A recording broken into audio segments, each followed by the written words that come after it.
So we've been looking to see if the evolutionists indeed have found any intermediary species, kinds, that show the evolutionary process from one kind to another. And they got all excited about this word here. I have a hard time pronouncing it. It's a bird reptile, or a reptile bird, Archaeopteryx. Probably the reptile came first and evolved into a bird. So each of these features of this bird, reptile, prove the opposite of the evolutionists' claim, though, that it is a reptile and therefore not a bird. A flying reptile. The feathers are perfect feathers for a bird. The claws are like bird claws.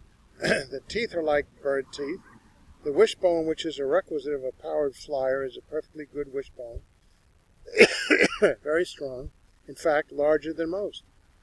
The sternum, which was supposed to be an indication that it couldn't fly, this small breastbone to which flight muscles were to be attached, was small in this Archaeopteryx, and when we find that juvenile forms do not have ossified sternums, that they become bone-like as they mature, then that's exactly what we would expect in an immature bird.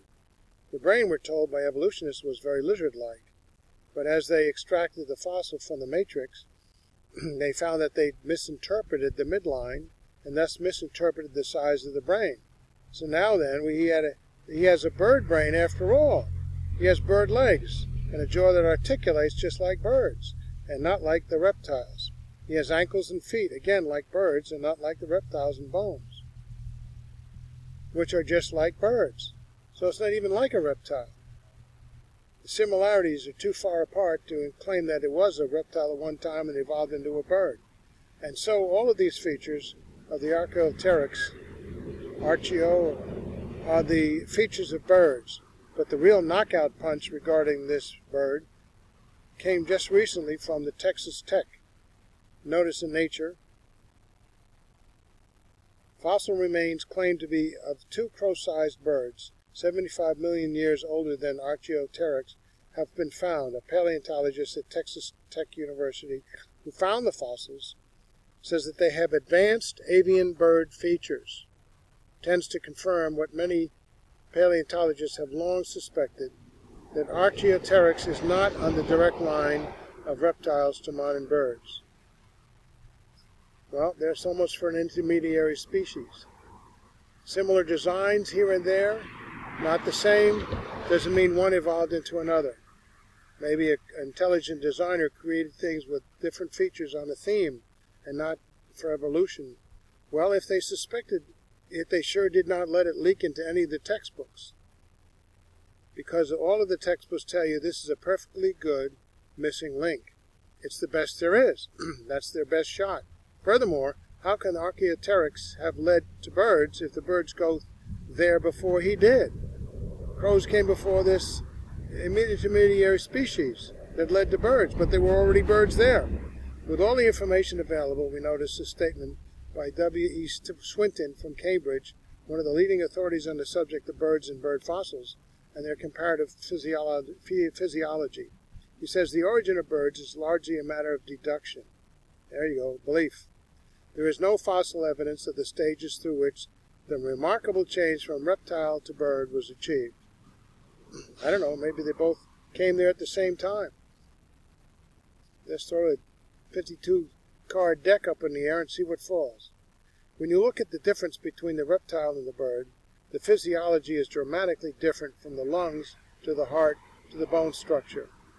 It would take an amazing revolution to get the reptile off the ground with his heavy-set bones and flying, and there's no evidence of this in the fossil record, that this was what occurred, according to a leading authority from Cambridge. And this is not just true with birds. It's true with plants. It's true with the whole realm of beings. All of the phyla there to begin with, distinct and separate, and no new ones since then. The fact that the nature of the fossil record is pretty well summarized for us in a statement by D.B. Kitts, University of Oklahoma. In Evolution magazine, he tells us that despite the bright promise that paleontology provides a means of seeing evolution, it has presented some nasty difficulties for evolutionists, the most notorious of which is the presence of gaps in the fossil record. Evolution requires intermediate forms between species, and paleontology does not provide them. The fact that discontinuities are almost always and systematically present at the origin of really big categories is an item of genuinely historical knowledge. Everybody knows there just aren't any intermediary forms to point to. But we infer that there must have been. All right, but it is knowledge that is kept from the students reading the textbooks, reading systematic gaps that provide nasty difficulties to the evolutionists. That's not what is found in the textbooks. But in spite of the facts, evolutionists continue to believe in evolution with great faith. One of them, author of a number of textbooks, stated bluntly, the fossil species remain unchanged throughout most of their history, and the record fails to contain a single example of a significant transition. In other words, everything was there in the beginning. A.C. Seward, writing about plants, says, the theoretically primitive type eludes our grasp. Our faith postulates its existence, but the type fails to materialize. Compare a quotation from Dr. Patton's notes on this. It has been the paleontologist, my own breed, he says, who have been most responsible for letting ideas dominate reality. We paleontologists have said that the history of life supports that interpretation, gradual adaptive change, all of the while knowing that it is not, it just does not do that. Niles Eldridge, Columbia University, American Museum of Natural History, said this. Because the fossil record does not support the changes required for evolution, the evolutionists have come up with a scenario, a story, an explanation of why the fossil record does not reflect proposed evolutionary changes. And it's called punctuated equilibrium. Notice the discussion of it in Paleobiology by Gould and Eldridge. In fact, he says, most published commentary on punctuated equilibria has been favorable. We are especially pleased that several paleontologists now state with pride and biological confidence with a conclusion that had been previously been simply embarrassing. All of these years of work, and I haven't found any evolution. R.A. Remmett quoted, the occurrences of long sequences within species are common in boreholes, and it's possible to exploit the statistical properties of such sequences in detailed biostratigraphy.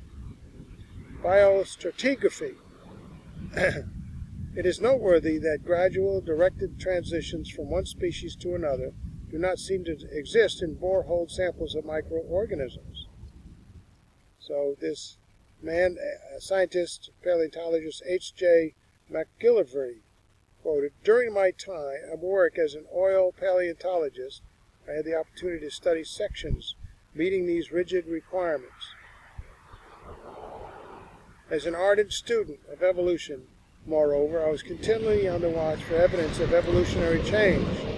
The great majority of species do not show any applicable evolutionary change at all.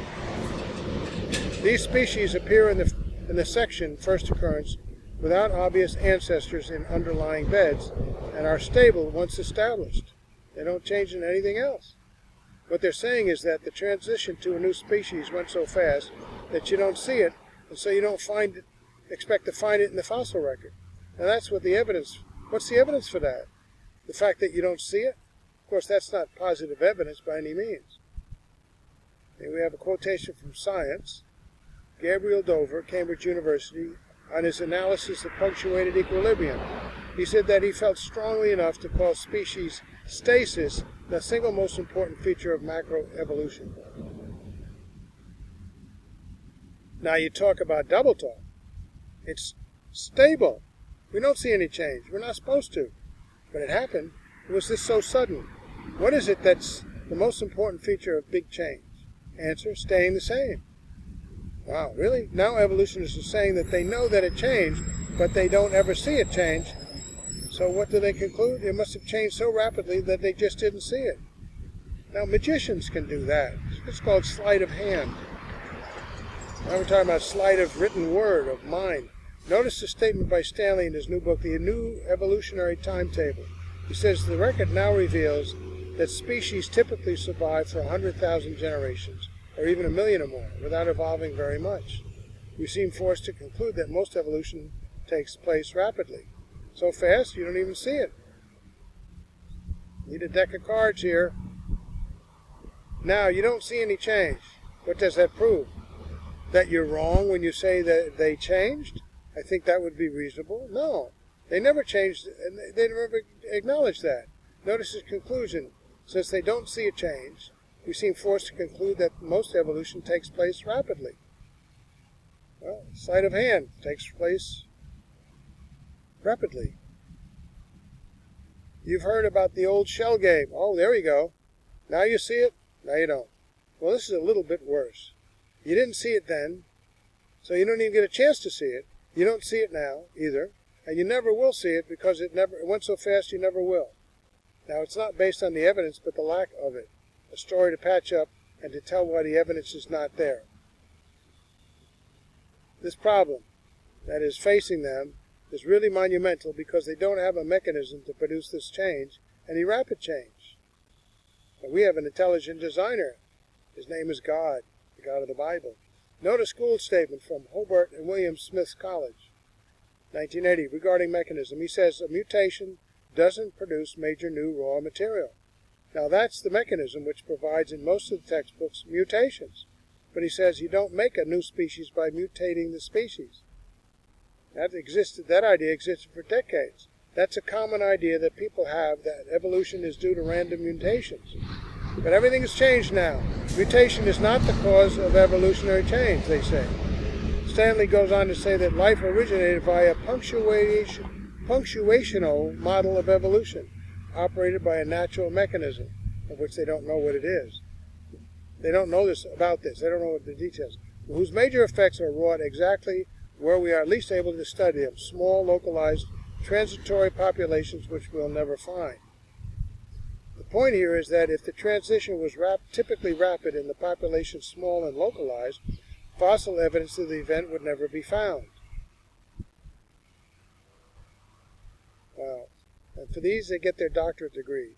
And from that model proposed by Stanley, where there are just a few newly arrived species suddenly happening, like the snap of your finger, off by themselves, produced so quickly so that you never would see anything happen, but with major effects that you never get to study, therefore you don't see the mechanism, you don't understand it. You don't have the fossils so fast, you've got a conclusion which is not based on a mechanism which you can see and observe, and furthermore it is without fossils. I don't think that's a very good evidence, very good science. On the other hand, the creationists base their conclusions on mechanisms that they observe throughout biology constantly, and on the fossils that they do see, by the millions all around the world that show a sudden, complex beginning, and distinct and separate kinds with the systematic gaps between them. Punctuated equilibrium is just a story to cover up. In fact, that's what Colin Patterson said, who is the senior paleontologist at the British Museum of Natural History. He says, well, it seems to me that they have accepted that the fossil record doesn't give them the support they would value, so they searched around to find another model and found one. When you haven't got the evidence, you make up a story that will fit the lack of evidence. That's Darwin's enigma. So, Dr. Patton says, we conclude that neither of the contending theories of evolutionary change at the species level, proleptic gradualism or punctuated equilibrium, seems applicable to the origin of the new body plans. Notice D.B. Kitts again of the University of Oklahoma, one of the most prolific writers on the subject of paleontology in the nation, writing on the Journal of Evolution. The claim is made that paleontology provides a direct way to get at the major events of organic history, and that furthermore provides a means of testing evolutionary theories. Indeed, that is the claim in the textbooks, and that's the claim that Stanley made. More of this next time.